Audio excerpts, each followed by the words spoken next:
All right, guys, here we go with something called degree and radian measurement. Um, Hopefully you've seen this already, and it's just going to be a little bit of a review. But if not, I'm going to assume you don't know it. So let's start out with something you're going to see a whole lot of, which is called the unit circle. So I'm going to try my best to draw a circle. What?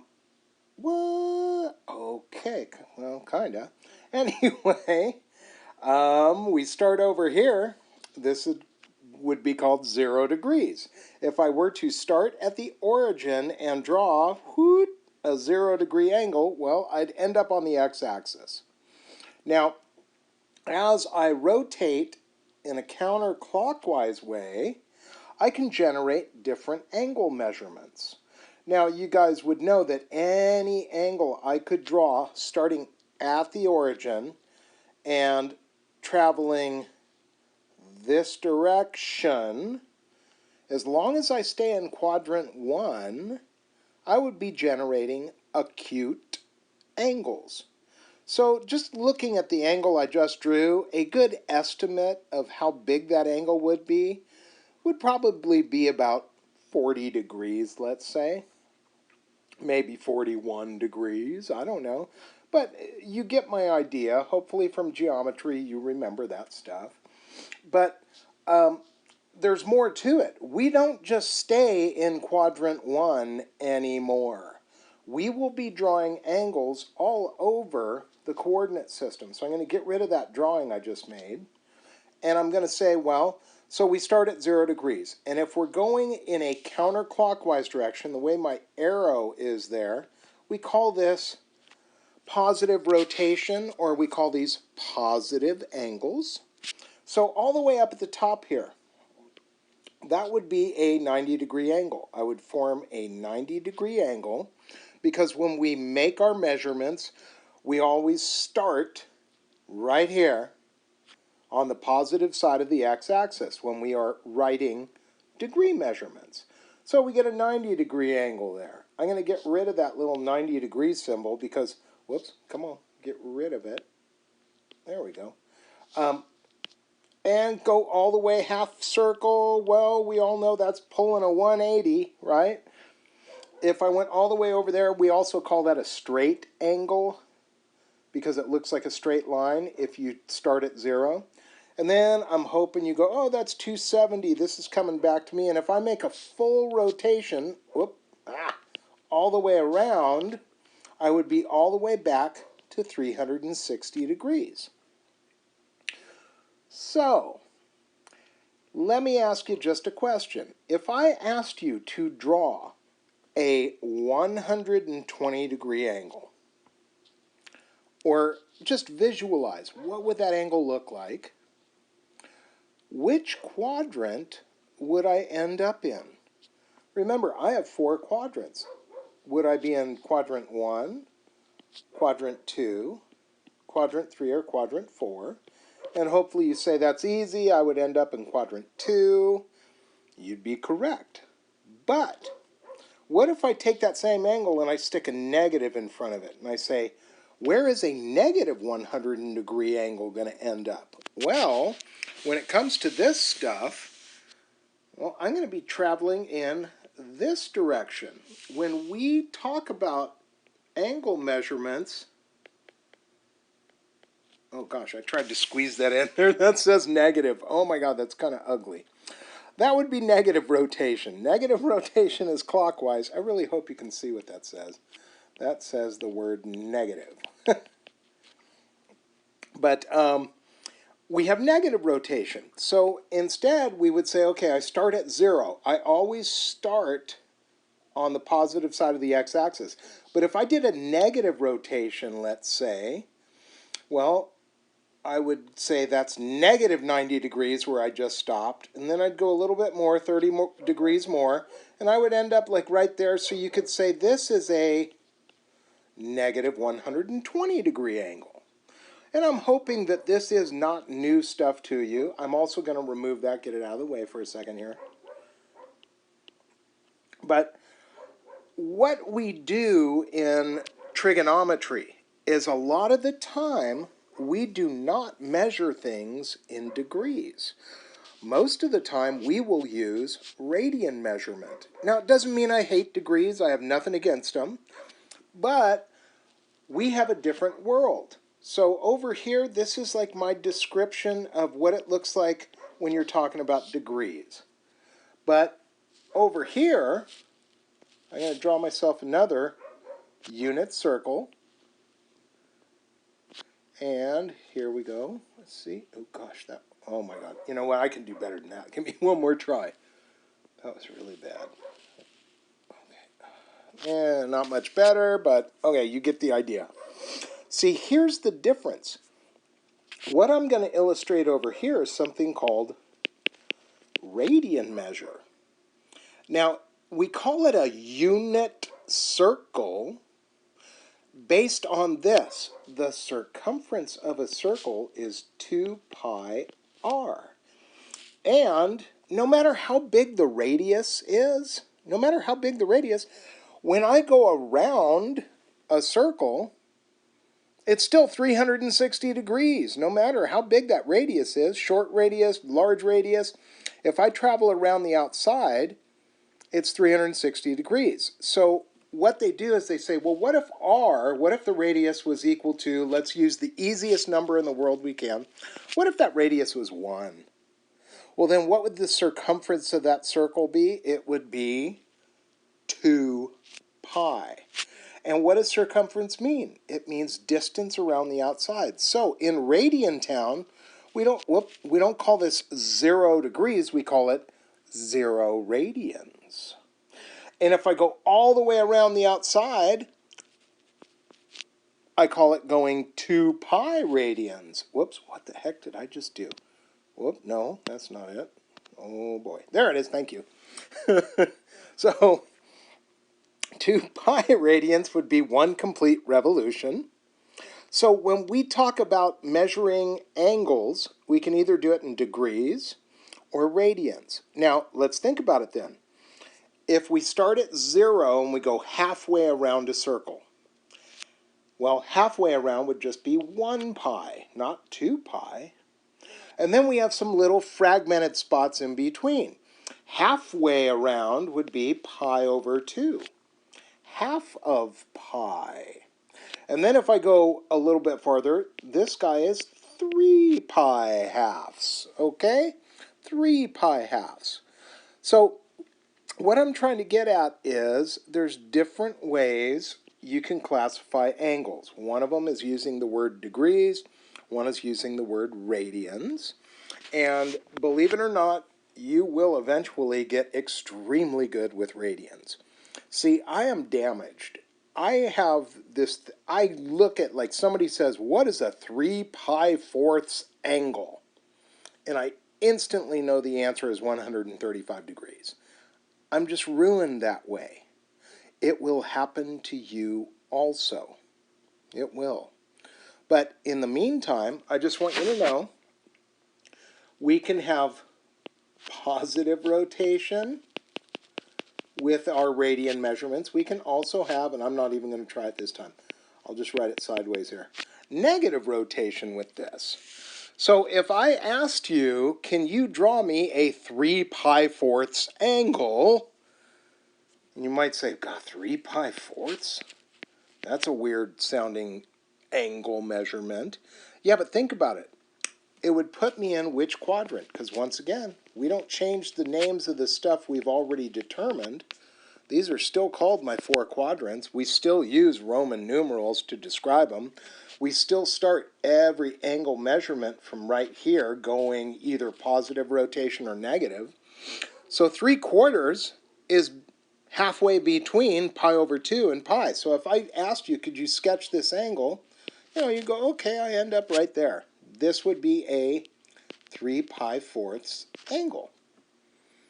Now, all I want to get out today is this concept that there's 2 different ways we can measure an angle. That's all I really want to accomplish with this lesson. So, I'm going to erase that so there's not a lot of junk in the way. But, come on, get out of the way. Okay, that's all gone.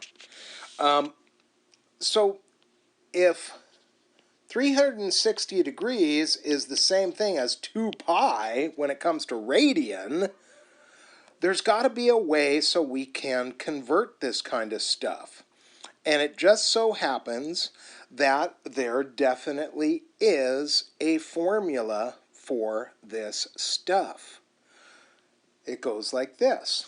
If I take any degree measurement, so like 45 degrees, if I multiply it by pi over 180, I will convert it into radian measurement. Well, this is just a fraction times a fraction. I can cross cancel if I want. 45 goes into itself once. 45 goes into this 4 times. So I can convert into a pi over 4 angle. If I take any degree measurement and I multiply it by pi over 180, I can convert it into a radian degree measurement. So I go, oh, once again, whoops, I should have wrote a degree symbol. I could say cross cancel. 60 goes into itself once, 60 goes into that 3 times. The answer is a pi over 3 angle. Now, this hopefully was something you saw in geometry, but if you forgot about it, it's coming back. Also, I still have my buddy up here, negative 120. My buddy right here, negative 120. If I wanted to take something like that and convert it, I still just take pi over 180. I multiply, but this time it doesn't go in evenly. Like 120 does not go into 180, but 60 does. 60 goes into that twice, but remember it's a negative number, so negative twice. And then 60 goes into that thrice. So my answer is negative 2 pice over thrice. So, what are we going to be doing in this very first lesson? We're going to be converting stuff. Now, you might want to grab your calculator because some of these are not as easy as others. For example, they might say something like this, a negative 600 degree angle. Please convert that into radians. To convert to radians, I go pi over 180, I multiply it. That's the formula. That's how we do it. And then I look at that and I go, wait a minute, this time, negative 600, how do you have a negative 600 degree angle? That's crazy talk. No. For those of you guys who are snowboarders or whatever, you could go around the circle 360 degrees. You could in a negative direction. I'm going in a negative direction. And then I could say, well, that guy right there is not 600 degrees. But if I do 600, take away 360 because I've already traveled that far, I'd just go 240 degree more, and I'd get there. Now, did I go 240 degrees more than that? I don't know. So let's see here. That would be 90. That would be 180. And then, yeah, a little bit more. That would put me right about there in downtown quadrant 2, right? So that complete rotation is called a negative 600 degree angle. But if I wanted to convert that into radians, well, I'm looking at it. I think the best way to do this is divide both by 60. I think 60 goes into that 10 times, but it'd be a negative 10. 60 goes into that 3 times, so I end up with a negative 10 pi thirds angle. And this would be called the radian equivalent of that thing. So far we okay? I hope so. If not, then this is when you ask yourself, do I have questions? Because if I do, I can ask them in the Zoom room when I'm done watching this video. But really, all I want to accomplish in this one little lesson is how to convert from degree to radian and radian to degree. And it comes from this relationship here. It really does. Think about it. 360 Look, huh? That would cancel. I'd get 180 over pi. Well, guess what? If you multiply that times any radian, you will convert that number into degrees. And vice versa. If you look at the relationship the way I've been using it, it's this way. Those are our two conversion formulas. If I take 180 degrees divided by pi times a radian measurement, the answer will be in degrees. If I take pi divided by 180, which I've done already, times the degree, it becomes a radian. So if you're going from one to the other or the other back, the formulas are very similar. One of them is going to allow you to cancel out the degrees and be left with a statement that has pi in it. So check this out. Look, I started with 45 degrees. I ended up with pi over 4. Started with 60, I got pi over 3. Negative 120, I got a negative measurement, but it had pi in it. And down here, same thing. So let's go the other way.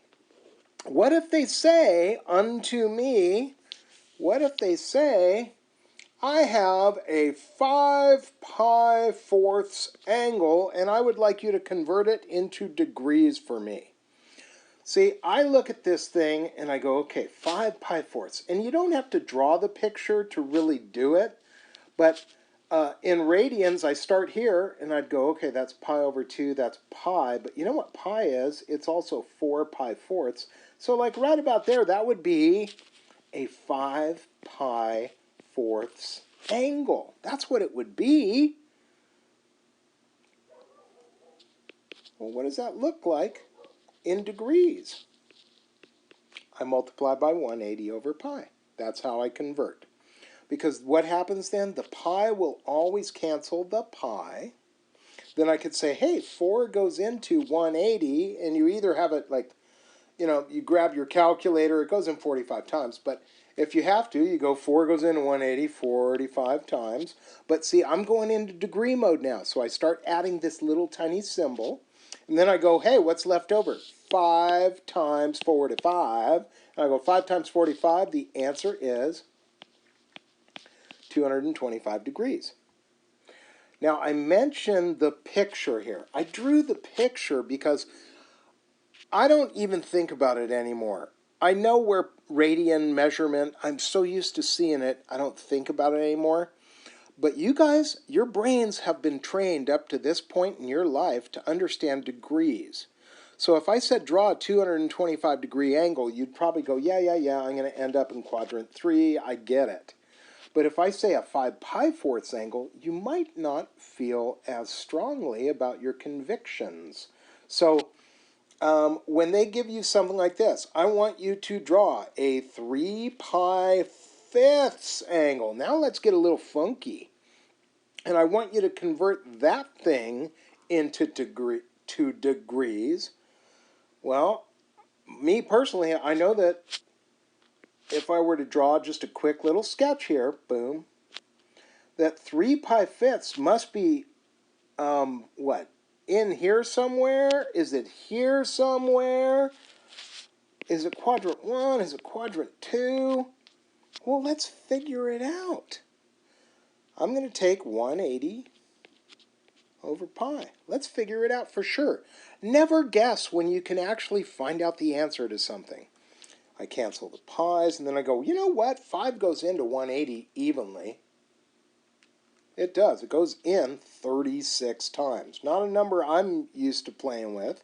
But then what am I supposed to do? I'm supposed to go 3 times 36. So I go, oh, 3 times 36, and I get 108. So you know what? If you were looking at it going, maybe it's in quadrant 1. Well, guess what? Do you feel real confident now that it would be in quadrant 2? A 3 pi fifths angle would put you in quadrant 2. And your brain goes, oh yeah, 108 degrees. Well, that's 18 more than 90 degrees. So it's an obtuse angle. But until you're super comfortable with radian measurement, and you'll get there. Until you're super comfortable with it, one of the beauties of trigonometry is you can usually draw a picture to help you visualize things. You will understand that as you go. We draw a lot of reference pictures just to get the point across. So what if they give me something funky like, well, what if they gave me something like -3 pi and they want me to convert it? What up with that? I go, okay, yeah, I'm just still going to use the same formula. I might want to put a 1 on the bottom here and make my brain happy, but pi cancels pi, and then guess what's left over? -3 times 180. That's what's left over, and I go, oh, that's -540 degrees. Okay, so -540 degrees. Now let's think about this one, because 540 is a snowboard term. 540, and it's negative. So I'm going to go around the circle one entire revolution, 360 times. But how much rotation is left over? Well, 180 degrees of rotation is left over. How did I figure that out? Well, 540 take away 360, I got to go 180 more degrees. So this big old chunky monkey of an angle I just drew would represent a -540 degree angle. So I end up right here. I do.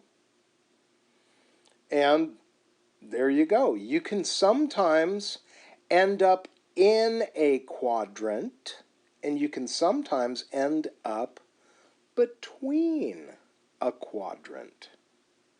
Now, until you're super comfortable with where radian measurement takes you, right? Until you're real comfortable with that, practice this. But there's my 2 conversion formulas. And since we are now doing trig, we are exclusively doing trigonometry right now. Here are the problems I want you to do. All right, so the first one's here, first guy's here, you're converting. And it says, convert each degree measure to radians, leave answers as multiples of pi. So that means don't use your calculator and take pi and make it 3.14 and all that stuff. No. So your answers are going to all have pi in them. And then down here it says convert each radian measure to degrees. That's what it says. So none of your answers here are going to have pi in them. So here's the answer key. You know me, I love an answer key. And if you have a copy of the trig book, and I don't know if they're going to hand out trig books all year long or what, so I am not going to take any chances with this. If you have a trig book, great. If you do not have a trig book, well, guess what? This is page 98 in the trig book. So here's the answer key. And you'll see all of these answers here, they have pi in them, except for this guy. But if it's 0, you don't need to write 0 pi. It's 0. 0 radians is okay. And then down here you'll see all these guys have degrees. Okay, so this is just a bunch of convert from one to the other stuff. All right, guys. See you on the flip side. That is our first video for the trig intro unit.